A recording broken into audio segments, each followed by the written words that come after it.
We begin our conversations at Duke with Shane Battier, everybody's choice for Player of the Year. Let me just start with this. This is Sports Illustrated. Tell me, when you see this cover, just reflect back on the moments leading to this moment. It was pretty unbelievable. I remember looking up at the clock with about 10 seconds to go and seeing the score, Duke 82, Arizona 72. And being the worry wart that I am, I'm never fully sure of the outcome of the game till the buzzer sounds. Yeah. And at that point, it finally hit me. We did it. Oh my gosh, we did it. And I just sort of collapsed there in the court and went down on my knees and just buried my head and just trying to wake myself up. We did it. We're national champions. And my roommate, Mike Dunleavy, right there was the closest guy to me. And he's my best friend. And so it was fitting that he's the first person that I went and gave a big hug to. Yeah. What does it mean for you to have done this? It really brings a sense of closure to my college experience. I'm so blessed to have the career that I had at Duke, the experience that I had at Duke. And before that game, I'd won 130 games in my career, but the big one had eluded me my whole career. There was no better way to go out than the way it did in Minneapolis. Who do you, when you look back and at that moment, owe something to that helped make you the most valuable player, have put you on a team, have put you at that moment, national champion, most valuable player, all that has come to you? My parents. Nothing comes close to the lessons that my parents have taught me. I'm so proud that I was able to win this national championship, not only for myself, but for them. Just all the lessons they've taught me in life, to respect others, to respect the game, to work hard, to appreciate yourself and your position in life. There were so many life lessons that led to that moment on Sports Illustrated, and I have my parents to thank for it. Did you see them in the stands? I did. After I hugged Mike, I was blowing kisses to them in the crowd, and just to see their faces, and that made it all worthwhile. They gave you the drive, or did you get that somewhere else? This sense of everybody talks about with you, this sense of, all the way back to the little index cards that say you can accomplish this goal and this goal. I always grew up very inquisitive, for whatever reason. I remember having a beat-up set of encyclopedias, children's encyclopedias, age 5 or 6, and I would just look through the pictures and just read about Bolivia or fruit bats or the solar system. I've always had a drive to learn why, and as a result, I've always just been very excited to do things, experience, and to learn.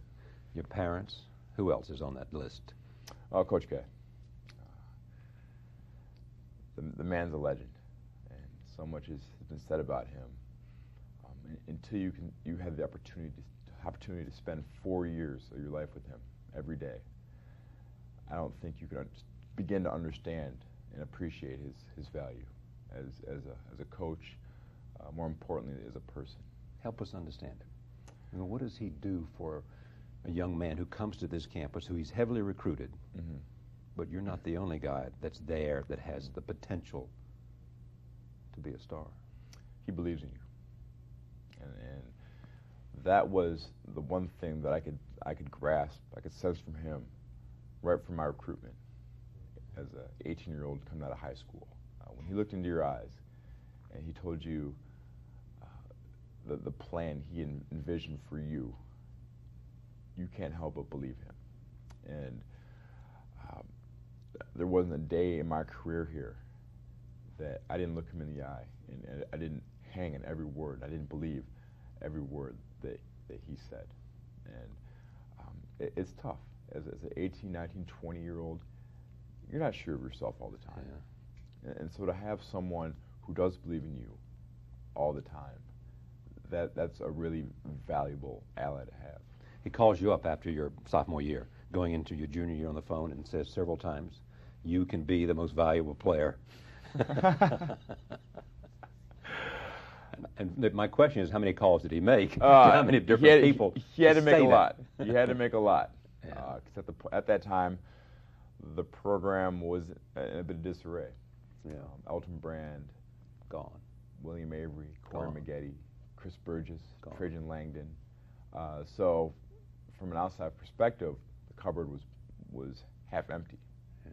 And all that was left was holdovers, Chris Carroll, Nate James, and myself, who in our own right, we're very good players, but not the level of Elton Brand or Trajan Langdon. And there were times when I doubted if I could do it. But I knew two things. Coach was not going to let me fail, and I was not going to fail because of lack of work ethic.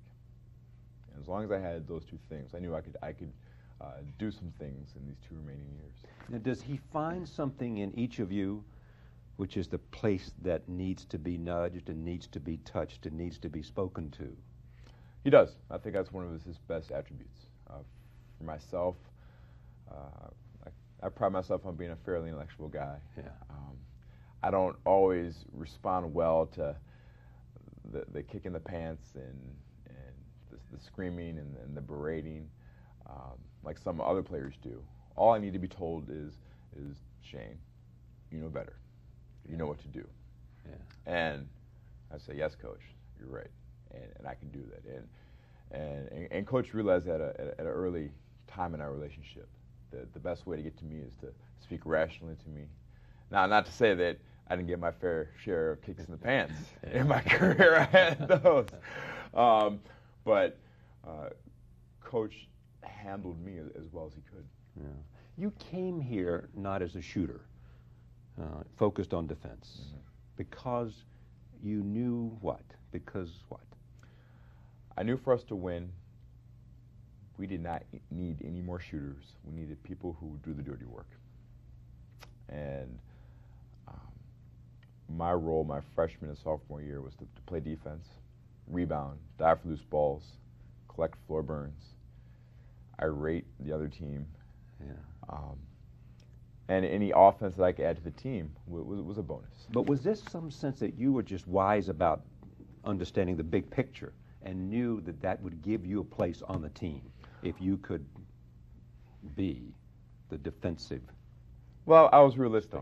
I was realistic. And at a time where everyone talks about offense, I knew the best way to get playing time was to play defense. And that's all any kid wants in college is playing time. And so if the coach would ask me to be a water boy, I would have been a water boy, just to be on the court and help the team win. Yeah. How do you think you've changed over the 4 years, not just as a basketball player? I've become more sure of myself. Yeah. I've appreciated all the people who've helped me become the person that I am a lot more now. Obviously, at a great school like Duke, you learn so many things. Yeah. You meet so many great people.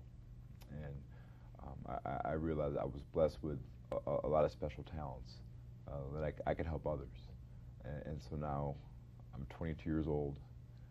I think I came to Duke as a boy, but I'm leaving as a man now, ready to take on the world, as they say. You can make a case for sports as a builder of leadership, understanding teamwork, building, transitioning men into boys, boys into men. No question, no question. What sports does, it puts you in so many adverse situations. On the basketball court, there may be a pressure-filled situation where the game's on the line. You have to make 2 free throws, or you have to make a key play. And there's no time to worry about insecurities, illness, injuries. It's the story that I read somewhere. You were watching this documentary before the Maryland game, was it after the Maryland game? Or one of the games. And there was something about inner self and inner drive, some Eastern or mystical religion, right? Chi? Buddhism, yes. Buddhism. Oh, it's Buddhism. It's Oh, it's Buddhism, Buddhism. yes. And it gave you what? It gave me almost peace of mind. It was really bizarre. I was watching this documentary on the Shaolin monks from the mountains of Tibet in China. And they were showing these monks accomplish amazing mind over matter feats. We're talking laying down on a huge bed of nails with 100-pound stones placed on them. People were hitting sledgehammers into their stomach, all while the monks were meditating. I'm like, wow, this is unbelievable. I've always been a big believer in the power of the mind. I have too, and its ability to control the body and control the environment. But that documentary just reaffirmed everything I believed. And I was like, wow, if I can do that, maybe I can translate it to basketball. And then the next day, or the next couple of days later, you went out and scored 27 points? The next night, I scored 27 points. And the only way I could describe it after the game was I just had an unbelievable sense of peace while I was playing. And it seemed like the game was moving so slow. And I was able to make all the right reads. And I was just in the flow. Chi was the only way I could explain it. Inside the basketball, inside the lines, Michael Jordan said were his happiest moments. Is that true for you? I think so. I think so. I think when my family is here watching me, when my friends are here watching me, and I'm out on the court with my best friends, my brothers, my teammates, it doesn't get much better than that. You majored in religion here. Some might have wanted you to major in economics or politics, or why religion? I've always been fascinated by religion. I grew up the typical Lutheran. On Sunday morning, Mom would wake me up and I go, Mom, can I just sleep in? I have to go to church today. And religion really didn't hit home for me until my later years in high school. And I started to really start to ask these essential questions. Why? What's important in life? And when I came to Duke, I was able to take a class in the New Testament, and I loved it. And I said, well, maybe I'll take another class. And took another class, loved it the same. I said, this is a pretty good major. Had it caused you to change your beliefs in any way? The only thing it really changed is my worldview, where people talk about different religions and is one superior than the other. What I've found through my studies is that the basic message of any religion is pretty much the same. Treat others and treat yourself. Sort of the golden rule. The golden rule. Yeah. Treat others and treat yourself with respect. Yeah. And some sense of faith. And something larger than your own. Something larger. That you are, one of. small sand and a piece of sand on a giant beach. And if you can firmly believe that, you'll live an ethical life and you'll live a fulfilling life. Yeah. In the end, that's what education is about, isn't it? I mean, the sense of a university education gives you the tools to live, not so much, no question. ways to make a living. No question. It's tools to live. So when someone says, why'd you major in religion? I've learned about myself. I think people, especially students, especially at a school like Duke or Harvard or Yale, people are so focused on the end result. I'll be a lawyer or a doctor. They forget to actually have an education. And I think I've been lucky to have that. Yeah.